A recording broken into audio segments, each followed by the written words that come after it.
Hi, everyone. I'm attorney Donna DiMaggio Berger, and this is Take It to the Board, where we speak condo and HOA. Andrea Northrup is a vice president and partner with Insurance Office of America, Florida's largest privately held insurance agency. Andrea is a member of the Real Property Insurance Committee and the Condominium and Planned Unit Development Committee of the Real Property, Probate, and Trust Law section of the Florida Bar. She graduated from the University of Florida with a degree in political science, cum laude, and obtained her JD degree from the University of Missouri and is a fellow member of the Florida Bar.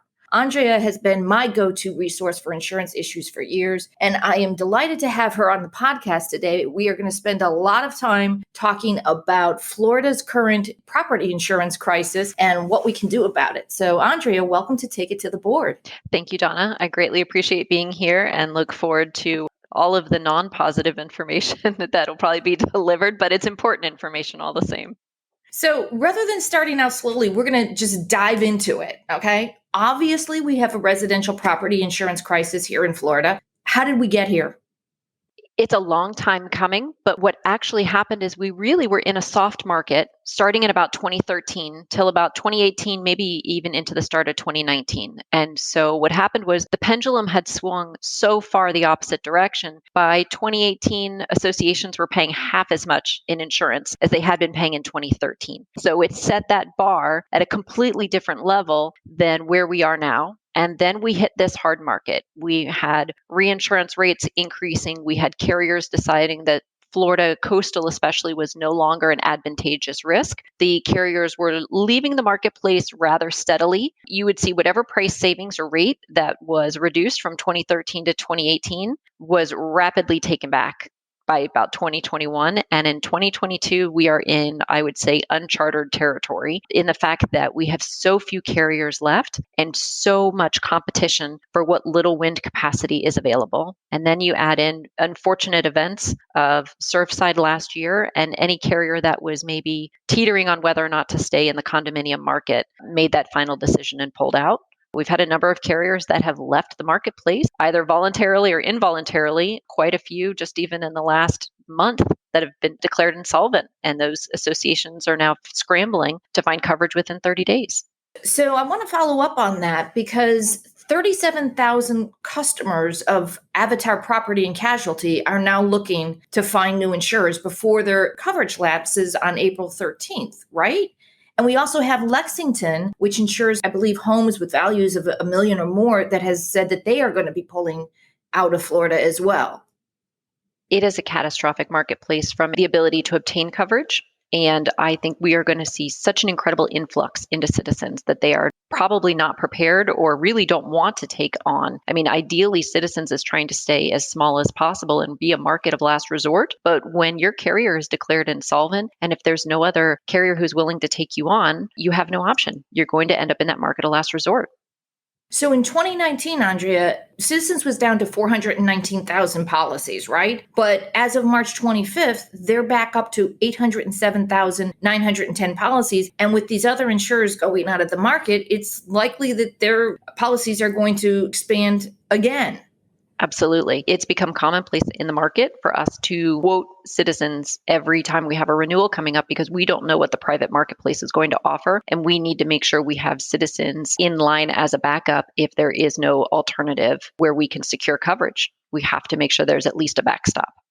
Let's talk a little bit about Demotech, which rates the financial stability of about 50 Florida-based insurers. Now, I know the CEO and president of Demotech reached out to Governor DeSantis very recently, sent a letter to the governor, sent a letter to the Senate president, the Speaker of the House, and said, you have to call a special session. If you don't call a special session, we are going to have a property insurance crisis in this state. Let me just quote what he said. In his March 23rd letter to DeSantis, Senate President Wilson Simpson, and House Speaker Chris Sprowls, Demotech CEO and co-founder Joseph Petrelli warned, and I quote, the conditions of the property insurance marketplace in Florida are unsustainable. And without the necessary corrective action, many Florida insurers will struggle to maintain adequate surplus, efficient capital sources will avoid the market, private reinsurance costs will become prohibitively expensive.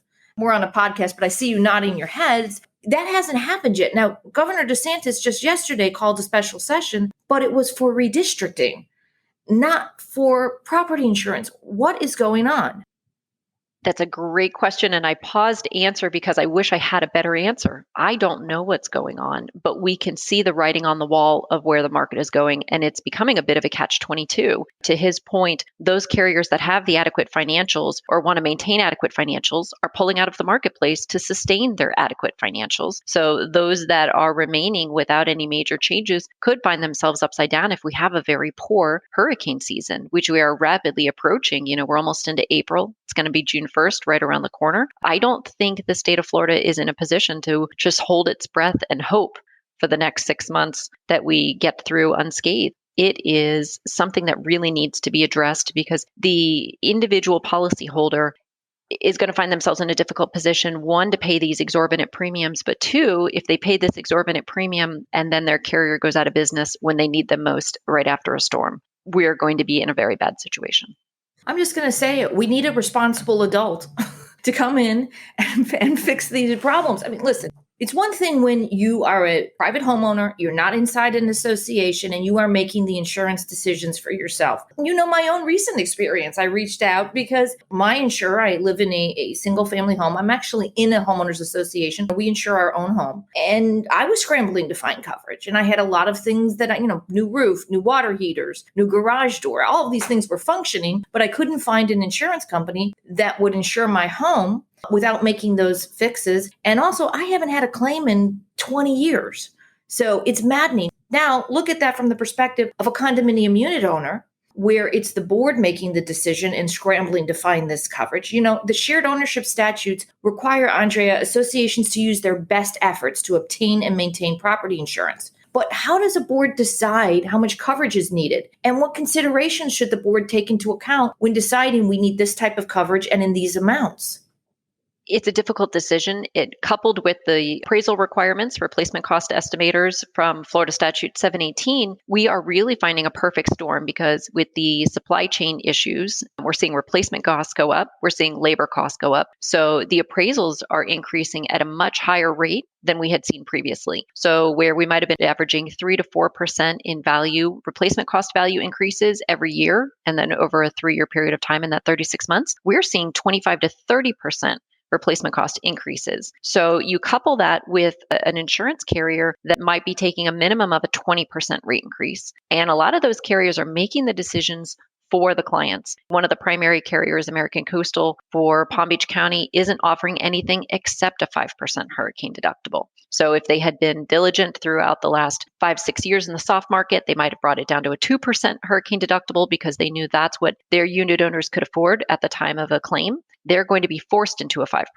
Those all other peril deductibles, which might have been $1,000 or $2,500, that's only going to be offered at the $5,000 all other peril amount. It's this fine line when you're trying to balancing it and say, if you can't afford the premium for the lower deductibles, how are you going to afford the deductibles when you try to save a couple pennies and then you actually need to access your insurance? And in addition to those rate increases, in addition to purchasing more insurance, the associations are getting less coverage. There's less ordinance or law being sold in the marketplace. Or for some carriers, they may not be interested in offering ordinance or law at all given the age of the building. They may not want to offer mold sublimits or wind-driven rain sublimits that the associations have become very accustomed to being able to purchase over the last 7-8 years. Are there any carriers, Andrea, that say you have to have ordinance and law coverage or not writing the underlying policy?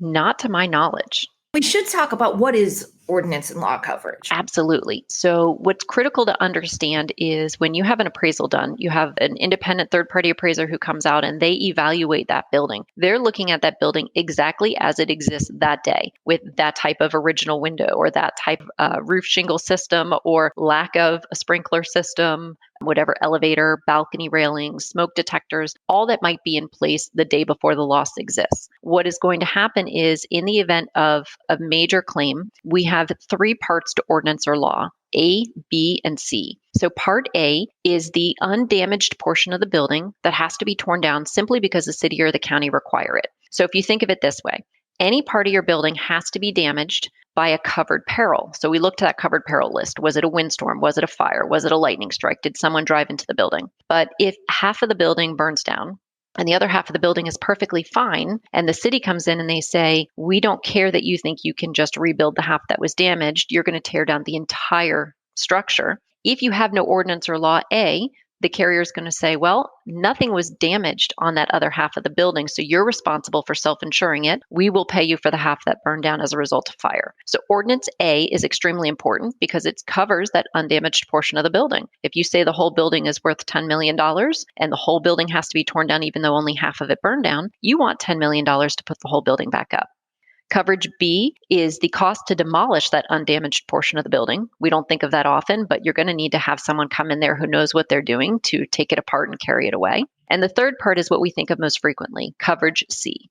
That is the increased cost of construction to bring the building back up to code, because the city or the county are not going to allow you to put that building back up exactly as it was the day before the fire. They're going to make you rebuild it to 2022 code. And that's usually where the largest exposure is going to be. So if you say, okay, we have standard windows in the entire building, and now we have to have impact windows. Well, we could be talking about hundreds of thousands of dollars. New sprinkler systems, new plumbing lines, new electrical, new elevator systems, balcony railings are going to have to be brought closer. The building itself may have to be elevated. So those are all significant amounts. On average, the carriers are looking at offering 5% of the building's value that will be applied for coverage C. 5% on 10 million is not significant. No, it's not. And from your experience, Andrea, how many associations are carrying law and ordinance coverage? For those that I represent, a good number of them, but there's not enough to be sold in the marketplace for as much as people are going to need. To be able to explain what the actual need is going to be, and for there still to be an understanding that even though we are purchasing ordinance or law coverage, you're still likely to find yourself self-insuring a portion of what's going to be needed because the market won't sell as much as you need. You take a 1980 5-story tower on the Intracoastal, there's going to be a significant amount of update that's going to have to take place, and you may only have $1 million or $2 million of coverage for ordinance or law, and that's because that's the most the carrier would sell you. Or you might be in Citizens and you have no ordinance or law. Well, let's talk about appraisal. So the statute requires boards to get an appraisal every 3 years. And I assume that's sort of the guardrails that are put in so you know what you're insuring. If the community has 4 elevators, you're not insuring 2 or 5. But do carriers ever issue policies without an updated? Is that a real safeguard, that appraisal requirement? Or is it possible for some carriers to write the policies and not have that updated 36-month appraisal? So it is possible. It's more than likely you would see it on a smaller policy. So ancillary lines, you might just be insuring a guardhouse and the perimeter walls and the tennis court and some of those other smaller items. And you might be an HOA, so you don't fall under the 720 and you haven't had an appraisal in 8 years despite a recommendation. And there will be still carriers out there who will allow that to happen. They may require co-insurance clauses to be put on there because there's no recent valuation to justify those figures. For most other carriers, especially right now, they're going to want to see a more up-to-date appraisal to make sure that you're purchasing within their guidelines. I have seen carriers that have a minimum price per square foot on a building. So you could have an appraisal that has one figure and the carrier is going to come back and say, we know realistically in that zip code, you're not going to rebuild that building at $125 a square foot for the shell. You need $150 a square foot. It's loose as far as guardrails would be concerned. I think they almost operate independent of one another. It's more to keep the board on track, but at the same time, the insurance carriers' standards are increasing for what they're going to require to underwrite an association right now. Every 3 years, there's things that happen during that 3-year period. Let's say there's been material alterations. So we've got associations. Sometimes they add. I had one association recently that they actually added an elevator to get up to the second floor on a different wing of the building where one was lacking. They got the appropriate approval. Let's say they forget to reach out to their insurance agent and say, oh, hey, by the way, we just added a new elevator. Or let's say they've changed out the windows or they've done any number of alterations. If they neglect to tell the agent and the insurer what they've done and then they have a loss, how does that play out? So it's important to remember every carrier is going to have its own policy and every policy is its own contract. So a lot of it is going to be dependent upon what policy was in place at the time of the loss. So if you have a carrier that has no built-in policy requirement for update to the premises and they have, let's say, agreed value, So let's go back to my $10 million building. If they purchased $10 million on the building and they've done all these updates and it really should be 12 million now, the carrier is not going to give them the 12 million it's actually going to cost because they failed to increase the amount of insurance they should be carrying. But barring any other exclusions or deductible application, they should still get the 10 million because that's the amount that was agreed upon. If they have made changes and they have that gap now, they're going to wish they had notified somebody. Getting the appraisal done and then having the appraisal sent to the agent is important as well, because there are definitely times where they remembered to get the appraisal updated. They just don't send it to the agent. If you've got a policy that has a co-insurance clause, though, then you may find yourself in a difficult position because the policy more often than not is going to replace like for like. So if you've got impact windows in there now that need to be replaced with impact windows, but you were only purchasing insurance as if it were standard glass, and it says you need to have at least 80% of the true replacement cost at the time of loss, it's possible the carrier is going to go in there. They're going to adjust based upon all of the new add-ons, and then they're going to arrive at how much insurance you had. And then you could not only be underinsured for the amount you need, but you're going to be underinsured and then penalized, the should over would formula, and experience somewhat of a painful loss just from not dotting the I's and crossing the T's. So the 3-year requirement is the minimum. Is there any harm to getting to reaching out and saying we want an appraisal every year?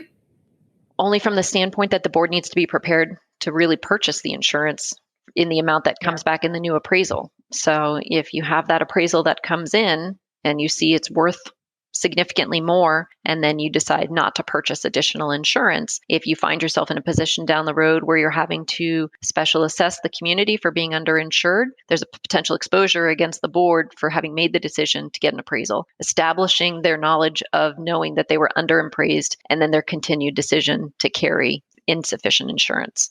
Although the ostrich approach to association operations is never a good idea. So if you know you've made significant upgrades, why wait 3 years for the appraisal? I understand what you're saying. You're right. If you get back, don't ask a question. We're both attorneys, right? You should be prepared for the answer when you ask the question, but that doesn't mean that you shouldn't ask the question in the first place, particularly when you're talking about something as important as what amount of insurance coverage do we need for this community? Absolutely. And especially as you approach windstorm season, if you get a new appraisal that's completed in July and your renewal doesn't come up until December, it may be a good time to take a look at what the pro rata increase would be to carry the higher limit through the remainder of hurricane season, especially while you have that great risk. I mean, the risk exists any time of year, but I would think it would be greater for most during hurricane season. So it's important to consider a lot of different factors. We do have a number of associations. They might be off cycle. Their appraisal comes in mid-year and they opt to wait until renewal. That's just a decision that the board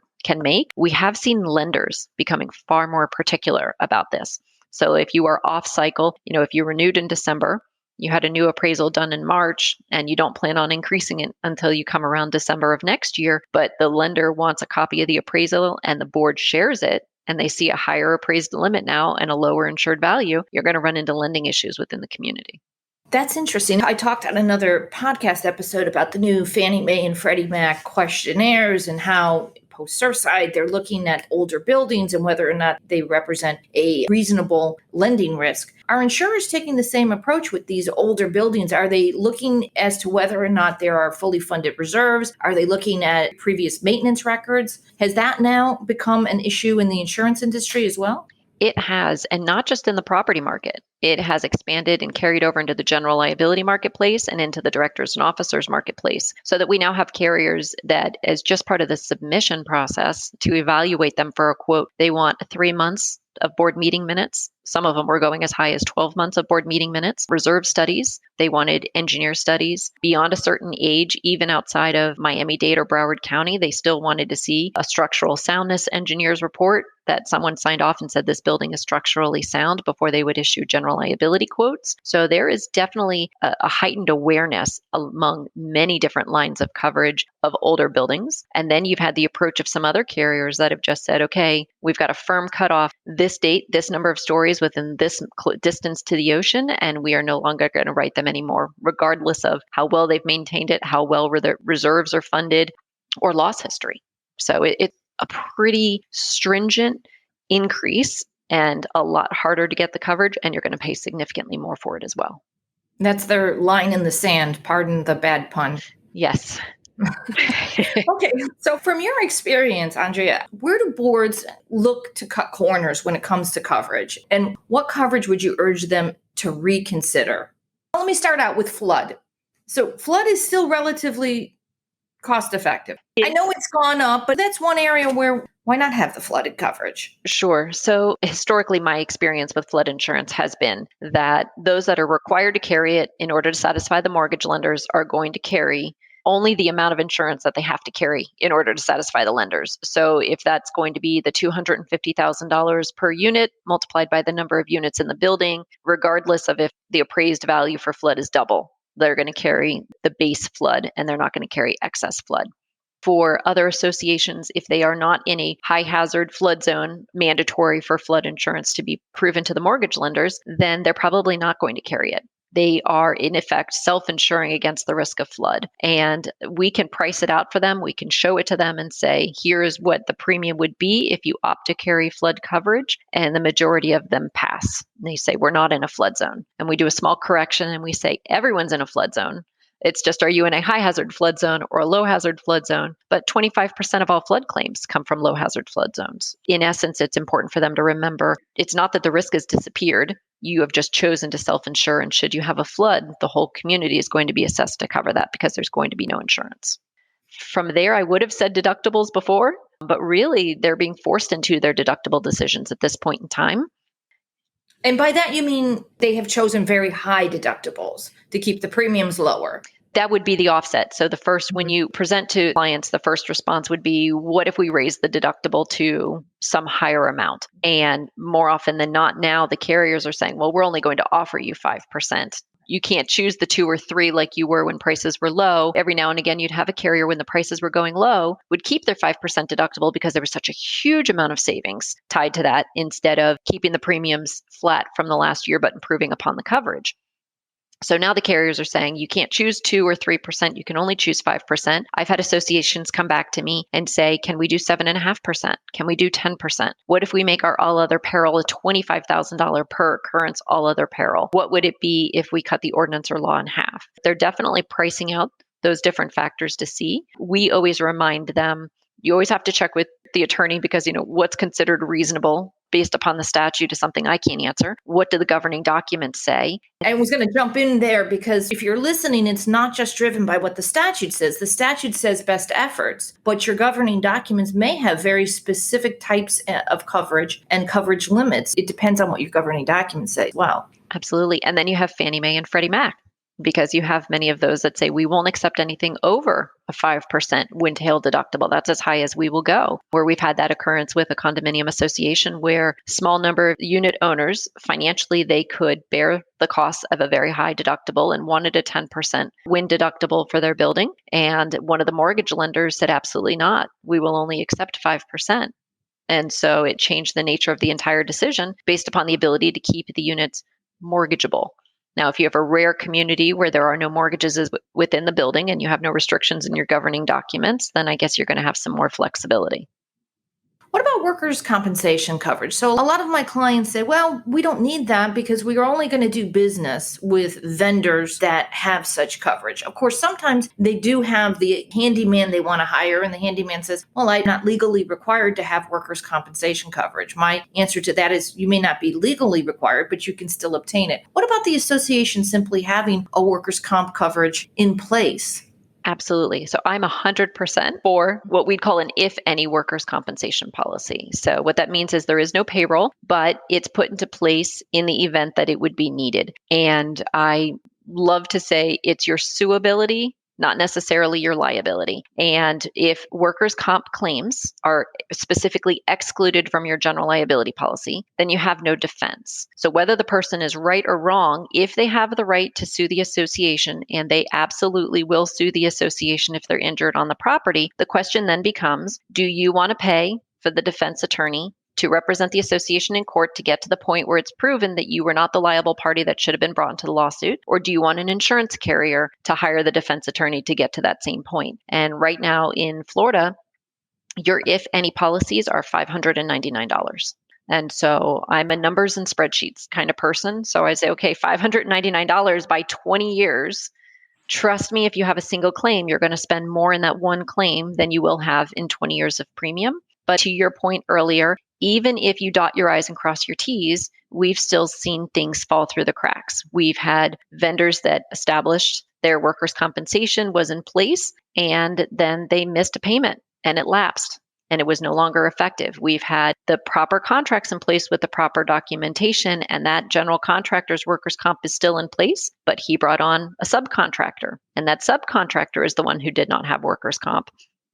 Or you have your one person handyman who says, I don't have to get it. I got an exemption for myself. I'm not legally required. And he brings a day laborer with him. His son's home from college. That's the person who's going to fall off the ladder. And if their recourse is filing a workers' comp claim and they name the association who hired him and the management company and the subcontractor and the general contractor, again, it comes back to who's going to pay for the defense, the association or the insurance carrier.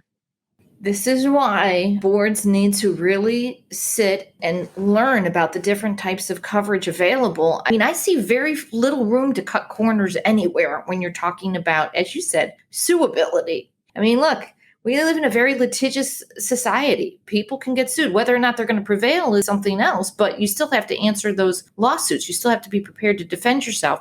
Speaking of which, indemnification.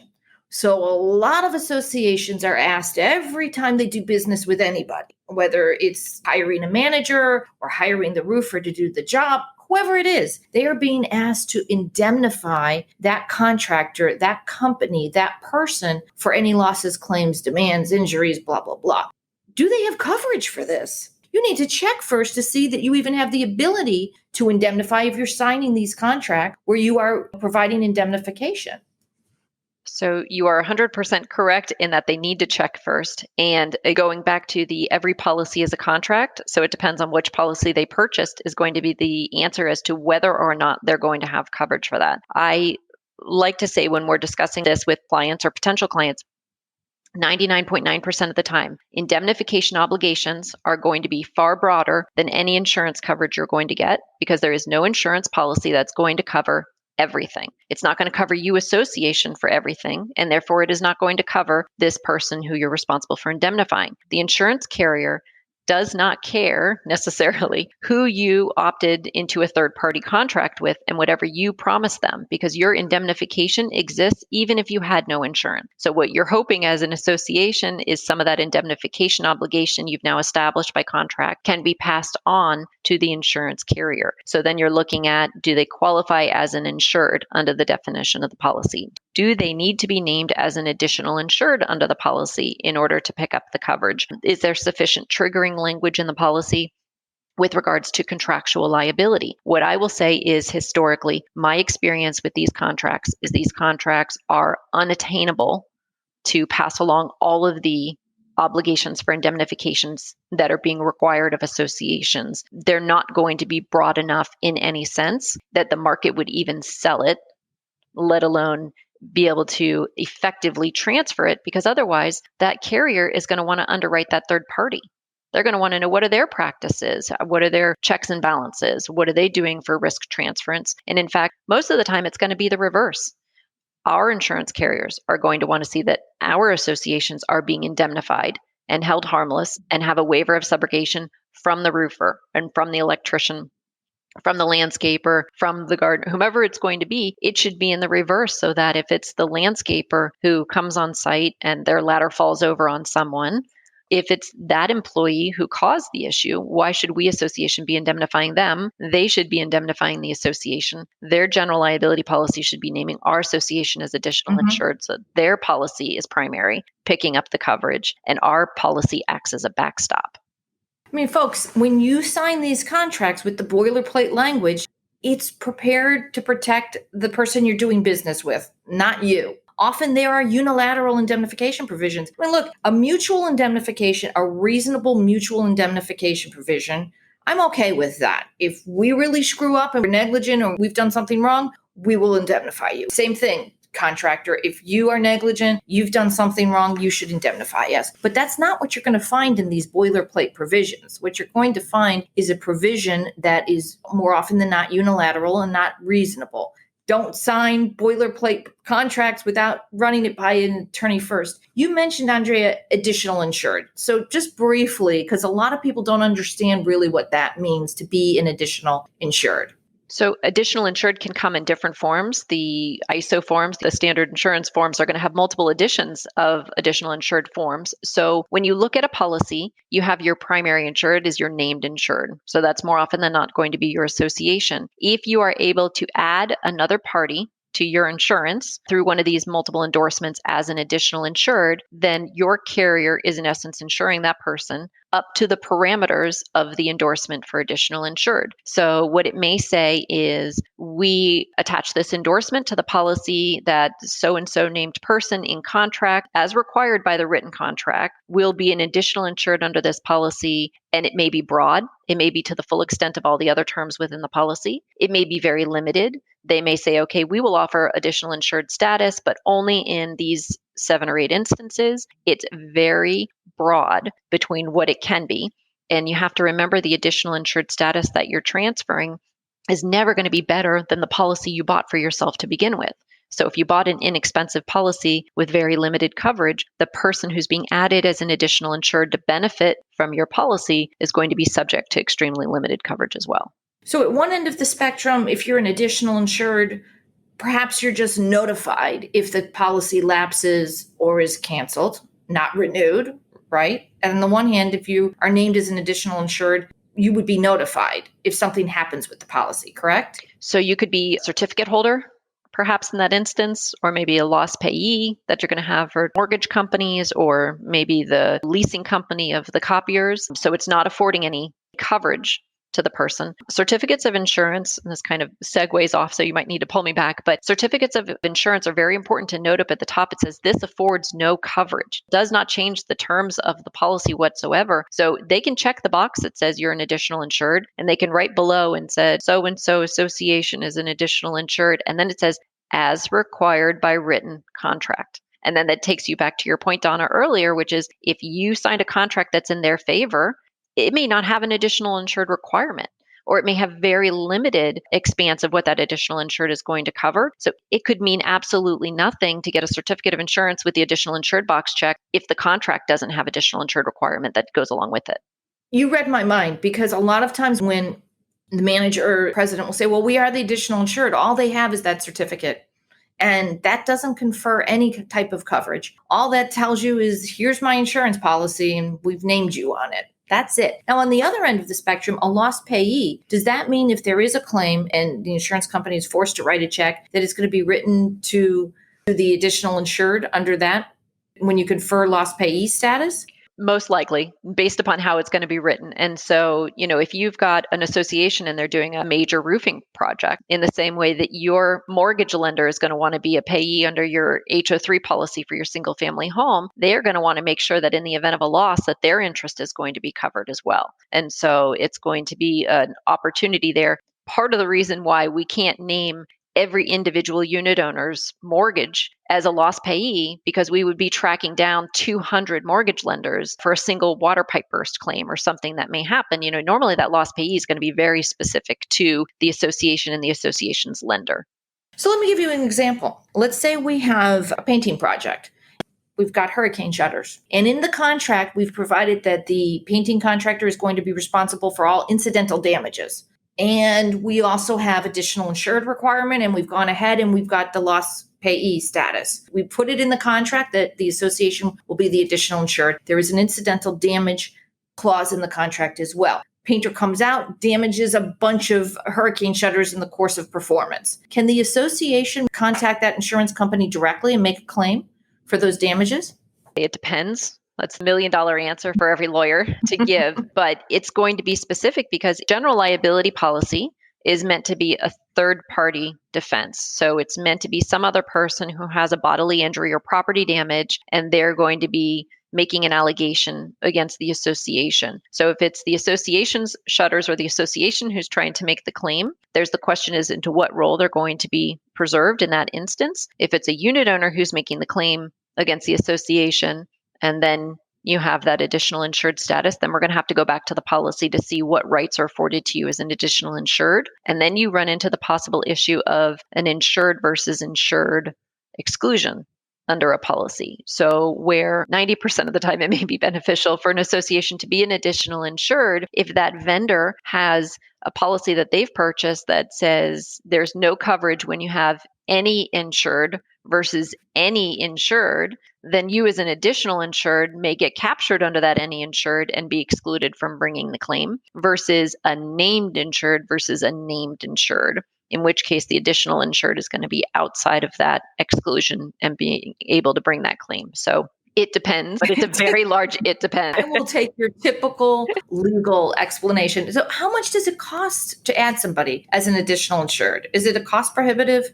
No, I mean, maybe a few $100s depending upon what the requirements are going to be. A lot of times that you're going to see where you have standard additional insured management companies, for example, are fairly frequent in the general liability space and in the directors and officers space. And so it might already be built into the contract itself where there is no endorsement to have them named to the policy because they might already be included within the definition of who is an insured. For others, it's going to be carrier specific, but $250 is probably one of the higher ones I've seen. But again, it's going to depend on who that person is and what type of coverage they're looking to secure.